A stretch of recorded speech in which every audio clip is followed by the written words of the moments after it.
to Crunch Time Sports, where we bring you the latest sports stories in 30 minutes or less. My name is Matt Weinkoop, and today with me I have two guests. I have John Nelson and Orlando, who's been on the podcast before. John's making his podcast debut. Once again, this week we're doing the video portion as well as the audio portion. So if you watched last week and you thought we were too ugly, maybe just stick with the audio. If not, definitely watch the video version. We like either one. We'll take what we can get. So we got a lot going on this week in sports. March Madness has been getting pretty hot and heavy. We're not huge college basketball fans, but I myself filled out a bracket, and as I get older, I realize how much of a waste of money the brackets really are, just because they get busted week one. I mean, the fact that you're picking out of 64 teams is pretty insane. And now, because we've been off for a couple weeks and the tournament has been progressing, so right now we're at the Final Four, so we're really getting close to the end. And I think a lot of people tend to watch the Final Four more than the final game. So now we got North Carolina, who played a good game against Notre Dame. They were pretty dominant inside, and Notre Dame really was just outmatched. North Carolina is the only one seed left, so they look to kind of be the favorite here going into the end. You got Syracuse, who had a huge win as a 10 seed against Virginia, who was a 1 seed. So that was a major upset, first 10 seed ever to make the Final Four. And then you got Villanova and Oklahoma, who are both 2 seeds, and they both beat 1 seed. So that was pretty good too. I know you guys aren't huge fans, but I'm personally going to make my predictions. I really think that North Carolina will probably beat Syracuse, just because I don't see Syracuse beating a number 1 twice. I mean, that's kind of crazy. You never know. And then in the matchup of twos, I like Villanova a lot, but I think that Oklahoma's gonna come out on top, just because Buddy Hield, you may have heard his name. He's amazing. He looks like he could be the next NBA star. He's been tearing it up throughout the tournament. So, I think in the final, at this point, Oklahoma looks good to me. Although North Carolina looks good too. You're saying Oklahoma and North Carolina is what you're saying? Yeah, and I think Oklahoma could take it. Although North Carolina is really good inside, so we'll have to see. I had Michigan State, who lost in the first round. So, so that was not good. The whole tournament has been flipped by underdogs. Exactly. It's been upsets all tournament long. I think a 15, a 14, and a 13 all won in the first round, which is insane. But that's why I kind of leaning towards Syracuse too, just because it's been so random. I might just throw my chips in with John on Syracuse. I think they've played really well. I mean, they've been really well coached. Jim Boeheim, he's been there before. He's had really good players, but he's been there, and he basically has won them the last game. They went on a crazy run in that game to put themselves over Virginia, so that was pretty crazy.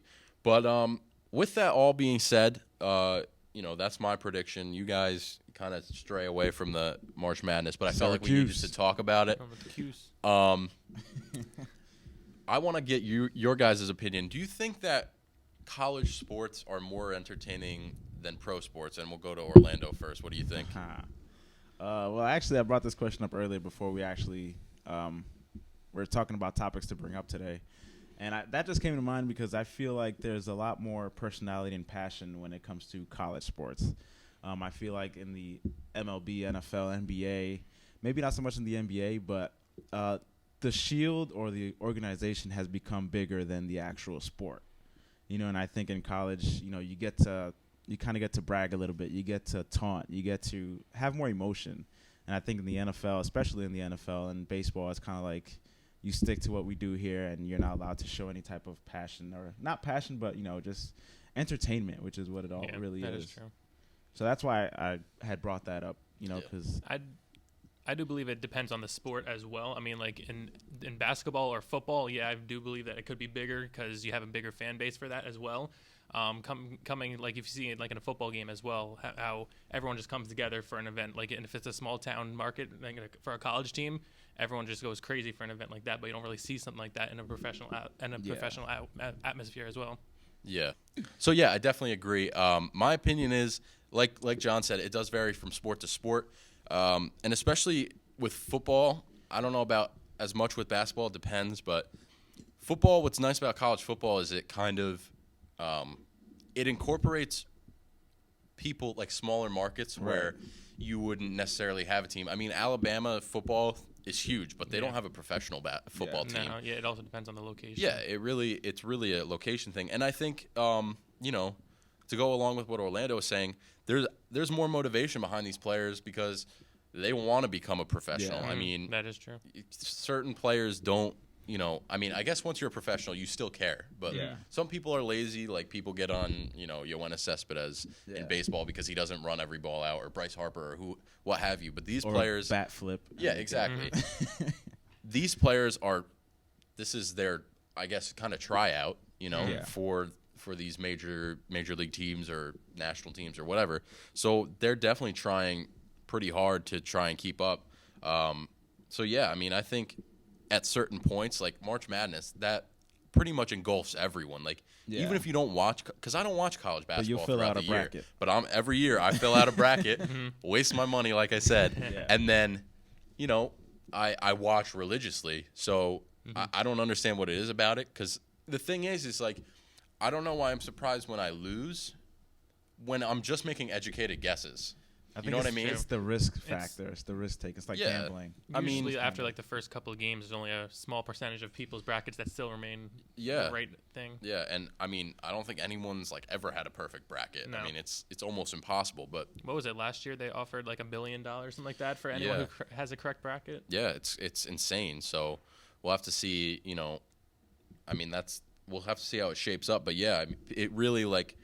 It just takes over people's lives for a month, which is crazy. There's some people who just fill out the bracket, and once their bracket is done, they'll stop watching. Yeah. So, that is true. It's kind of 50-50 on there. Some people will continue, others will just do it for the bracket, and if they're done, no more college basketball. Yeah. So. Personally, I don't care anymore because my team's not in it, but I still watch because, people in my family.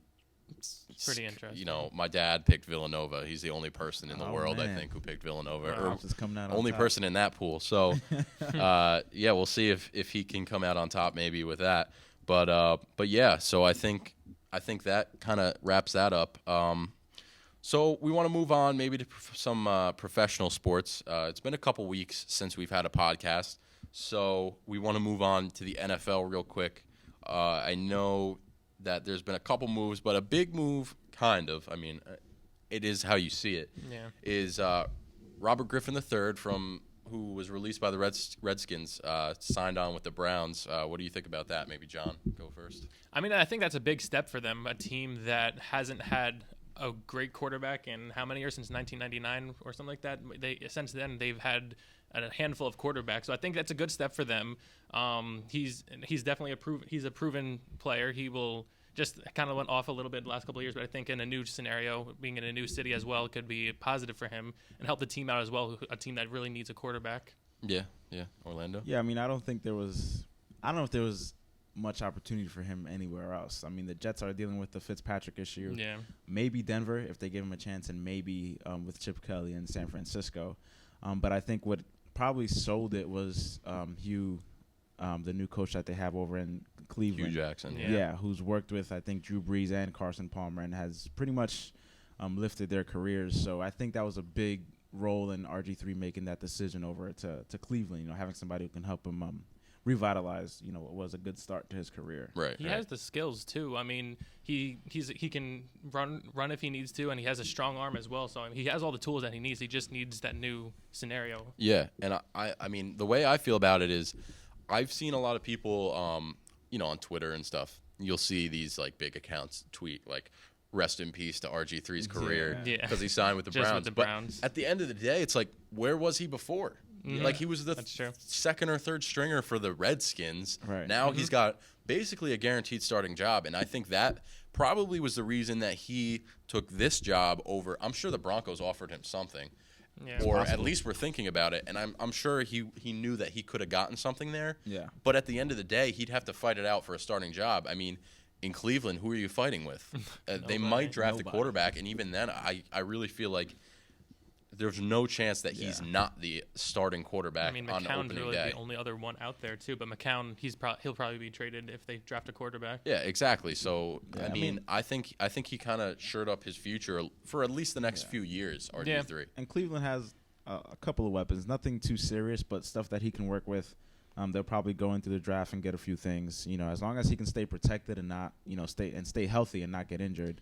I think that's a bigger issue with him. Yeah. One other problem I had with the Browns is they let all their free agents walk, basically. Yeah. They let Benjamin walk. I mean, some of the people on the offensive line, I was surprised with that. I mean, if you're trying to build, you want to keep some of those elite players on the team as well. Yeah, and I think they're going to have a lot of problems with that. I mean, like you said, he doesn't really have any targets at this point because to the two main wide receivers there, Benjamin, and I can't remember the other one's name, but I know he left or something. So I think it might be in their best favor because if you're signing RG3 to be your starter, he's still young. I don't see the need to draft a backup quarterback. You could sign a Charlie Whitehurst or whoever and have him back him up. That's not the problem. I think it'd almost be in their best interest to either A, draft someone really good at the top of the draft, or B, trade that draft pick to someone who needs a quarterback like, the Rams or Denver. Cowboys are looking for a backup or Denver. Yeah. That might be in their best interest. Maybe get a couple wide receivers or a tight end or someone in there who can catch passes or someone who can block because they have no offensive linemen at this point. I mean, they have something, but you know what I mean? Most of them walked, like you said. So they need to be wise with what they do. I mean, you might be able to get a star at the top of the draft, but this year there's no quarterbacks that are really standout candidates. Not at all, no. I mean, there's a couple guys who have been said to be pretty decent, but you don't know what you're going to get, out of these people who, when Andrew Luck came in, he was touted and you knew he was going to be good, and he was good. Yeah. But these guys, it's kind of questionable. You Those don't are really few know. and far between, those quarterbacks that you land in that, first couple of picks. Exactly. It's very rare for you to land, a diamond like that. And sure, like there's a chance that this guy could be the next, whoever. But there's also a chance this guy could be the next, Ryan Leaf, who That is true. had zero career. I mean, these people, it's luck of the draw, but I feel like this move for the Browns and for RG3 was great because they really answered a bit. I mean, it's been the biggest need for the Browns over the past who knows how many years.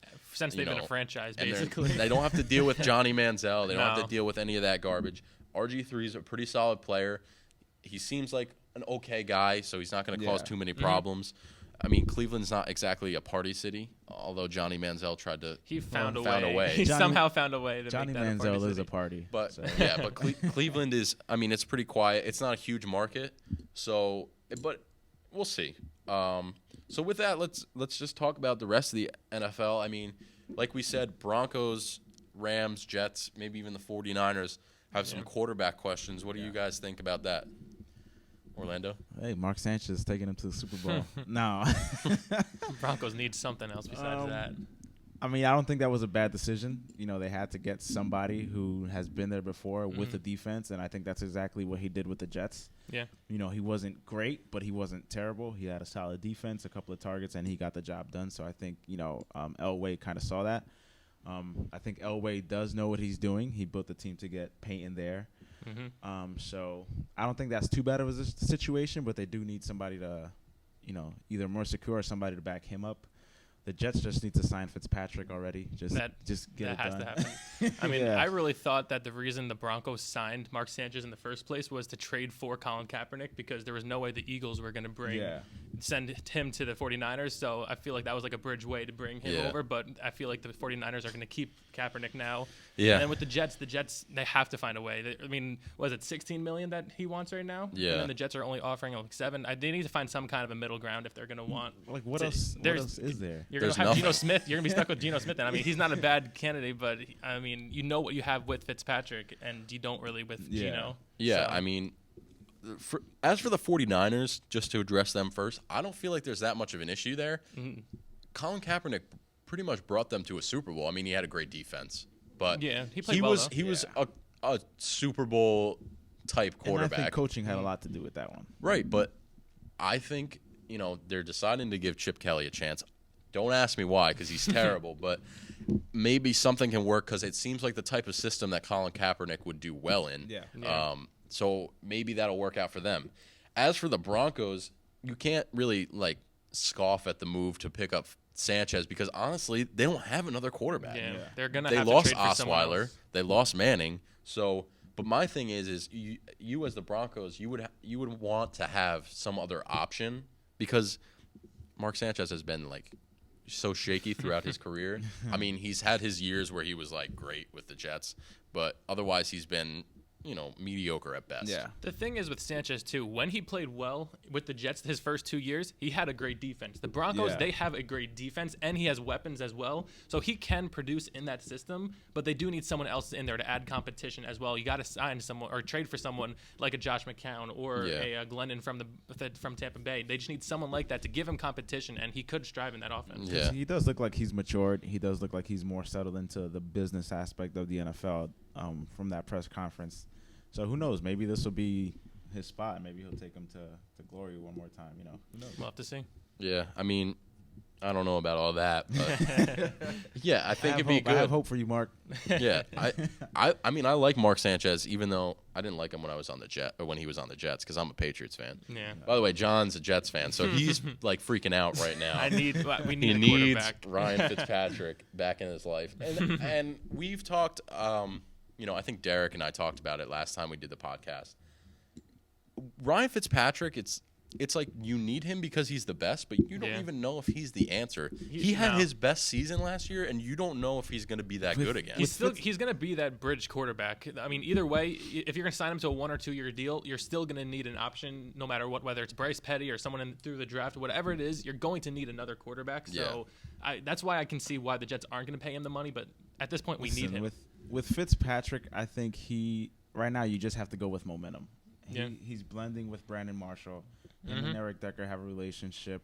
They get a running game going now with Forte, who's ended up going there. So you just have to kind of ride that momentum wave, and if you don't, you're kind of breaking that chemistry that they have. Exactly. You're not going to get that again. It's going to take a while. Yeah. I mean, you've seen how they've been hanging out off the field as well. They blend all together. Yeah. And you're not going to get that with a different quarterback. Yeah, and Fitzpatrick has a really good veteran presence, and he, he'll text. I've heard he'll text Brandon Marshall about things before the game, like a couple days before the game. Yep. And that's, I mean, you're never going to see Geno Smith doing that. No, you're not never at all. going to see Not that. And I think if you keep Brandon Marshall happy, your team goes places. Yeah. Yeah, I could agree with that. So, yeah, I mean, I think that pretty much sums up at least quarterback questions for the NFL. So maybe we'll move on to some baseball. Orlando, I know this isn't really your strong point, but we'll try to get you incorporated. But John's a big baseball fan. We're both huge baseball fans. So we want to talk about next week, or not even next week. I think it's a couple days, like Sunday. 6 days from now. Yeah, Sunday it starts. Game time. Some big games, and we're hoping our teams will do well. But I want to just maybe go through a rundown of what we think is going to happen. So we'll give our predictions for each division, maybe the 2 wild card teams, and then a dark horse candidate that might be good. So I guess we'll run through. Maybe I'll say mine, you say yours. All right. So for AL East, I have the Red Sox. I think the Red Sox made a really good move getting David Price this year. Craig Kimbrell is going to be really good at the back end of the games. I know the middle of their rotation is a little weak, middle to end, but I think they have a good lineup. I think Hanley Ramirez will really strive now that he's got a relatively solid position over at first base. Yeah. So I think the Red Sox. What do you think? I'm going Blue Jays again. I mean, Jays. they play. You can't. Their offense is dominant. They have Batista, Tulowitzki now for a full year. They're just. I mean, they are losing Price, but I feel like that rotation is still going to be pretty dominant as well. You got Stroman at the top of that rotation, and that's. I mean, I really like the Blue Jays there. Unfortunately, I wish the Yankees could have improved a little bit, but I do think. Yankees fan. I just want to see Batista do another crazy bat flip. Another bat flip. Yeah, I just want to see another monster home run and another intense bat flip. Well, I agree. The Blue Jays' offense is, a force to be reckoned with, no doubt. You have the reigning MVP, who I think Donaldson. sometimes gets overlooked. Oh, I feel like people look at Batista more than they look at him. Oh, yeah. But The bat flip. but yeah, I have the Blue Jays as my wild card team, so I still think they're going to make the playoffs. I just don't. I don't know. I don't see the pitching. I see Stroman obviously, and they got a decent bullpen now that they added Drew Storen. But I really don't feel like they're a first place team. I mean, they did it last year, but They were unstoppable. I could be last wrong. year. Yeah, I really it was just the Blue Jays won that division based on their head-to-head matchups with the Yankees. They just destroyed That's them. probably what it's going to come down to this year as well. I mean, whatever they're all going to probably beat up. The whole American League is going to beat up on each other. Every team out there is pretty balanced as well. It's going to be whatever team can beat up on the other team to win the division, and I do see the Blue Jays doing that once again. All right. So we'll move on. Orlando, any comments over there? I'm picking Blue Jays. Okay. All right. So he'll just have his one-word answers. So AL Central, I have Detroit, the Tigers. I think that they look pretty good now that Verlander's. I think he was injured a good portion of last season. He'll be back to normal. He'll be back to normal. They got Jordan Zimmerman. Obviously, they signed Upton, who I think was a good move for them. That was a big move. Maybe a little, a few too many right-handed bats in that lineup and not enough left-handed, but I think they're going to be fine. I think that they're my number one. What do you think? I have to go with the reigning World Series champs, the Royals, in this one. I mean, I do like the Tigers as well. They made great moves as well. They're gonna. That's probably going to be another team I believe will be like a wild card situation. But the Royals, you can't go against a team that just won the World Series. Yeah, and same thing. I have them as one of my wild cards. So I mean, the Royals are. I mean, I'm a Mets fan, so obviously I have a little bad blood towards the Royals. But I think the Royals are a great team. I think just in my heart of hearts, I don't want them to win the division. But they probably will. They're just Who knows? too solid. I mean, I don't know much, but I did see their series, and I do know that when you see a good team, you see a good team, and the Royals are just a solid team. They came out of nowhere too. And I think it was at the end of 2014 they just blew up, and then ever since then they've just not looked back. Yeah, definitely.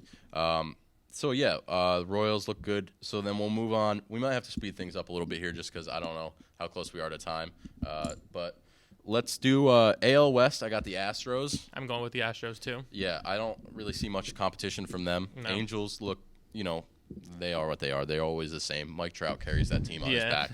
And the Rangers, Rangers will be there, but they're not going to compete. I think with they were the lucky Astros. last year to get in. My dark horse from the AL, I have the Indians because they have a really strong rotation with Carrasco, Salazar, and Kluber. And Trevor Bauer, I think, is in there somewhere, too. I think they look pretty good. What do you think? My dark horse, honestly, it might be a biased answer, but I'm going with the Yankees. I do like the moves that we made in the offseason, although we didn't sign anybody, but I do like the Starlin Castro trade. I mean, we needed a second baseman. That's one of the spots that we needed. We needed Castro. We solidified that bullpen with Chapman as well. And I do think Aaron Hicks out in the outfield as well as that fourth outfielder will be pretty good. He has some pop like as a well. True Yankee fan. Yeah, no, that's all right. Justifies everything. That's all right. I mean, I didn't pick his team to win the division. No, I do like the moves that we made though. But we'll Yankees see. could Moving pick up on. Mark Sanchez. Speaking of favoritism, moving on to the NL East. Do we really even need to go into it? It's the New York Mets. I mean, honestly, I'm a fan of the Mets. We all know that. I've mentioned it several times on the podcast. But let's get real here. I mean, the rotation's insane. And at the end of the day, it comes down to starting pitching. And even if they sneak their way in on a wild card, they're just as dangerous as any other team. Because, honestly, pitching in the playoffs is what counts. So that's who I have. I have the Mets as well. I mean, they have 5 solid starting pitchers. I mean, I honestly love the Mets as well. But Yankee guy. I'm a Yankee guy, but I like the Mets as well. I'll watch any games there too. I do like their starting rotation they have. They brought Cespedes back, and they added a couple other pieces to that lineup as well, which I think was big. Yeah, definitely. So let's go Mets. We'll move on to the NL Central. I got the Cubs. I think you have the Cubs as well. I have the Cubs as well. I think everybody's picking the Cubs to win the Central, which is a little risky. It's a little risky just with the way everything shaped up last year with the Cubs. But I think it'll be interesting to see what happened there. I think they could easily get 100 wins just because they're that type of team.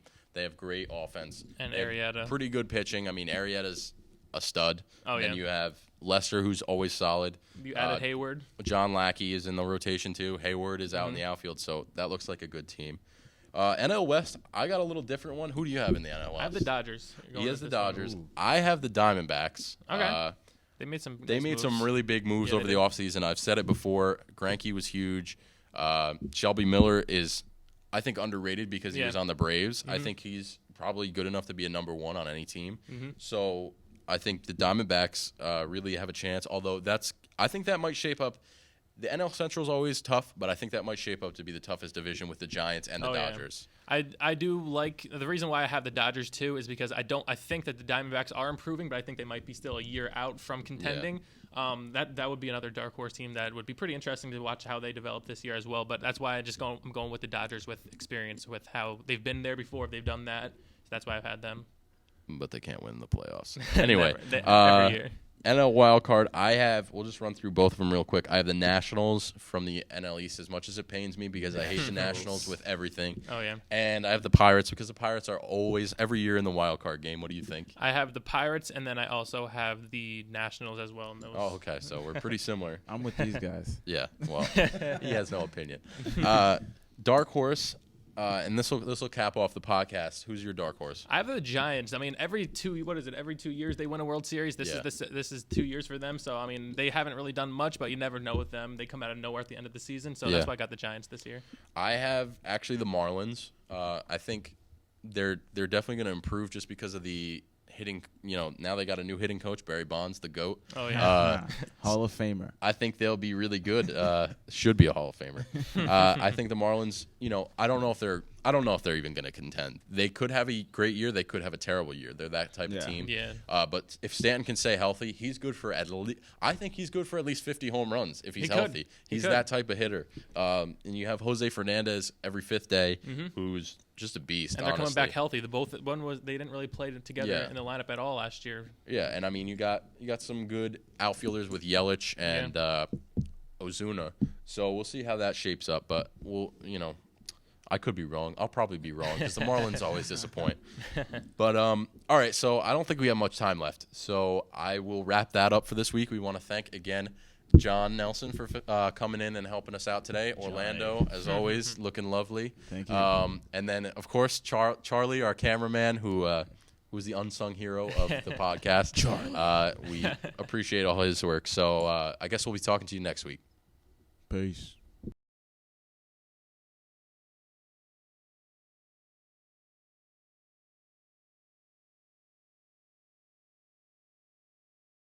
Welcome to Crunch Time Sports. Should we do a new track or no? No, just keep it going.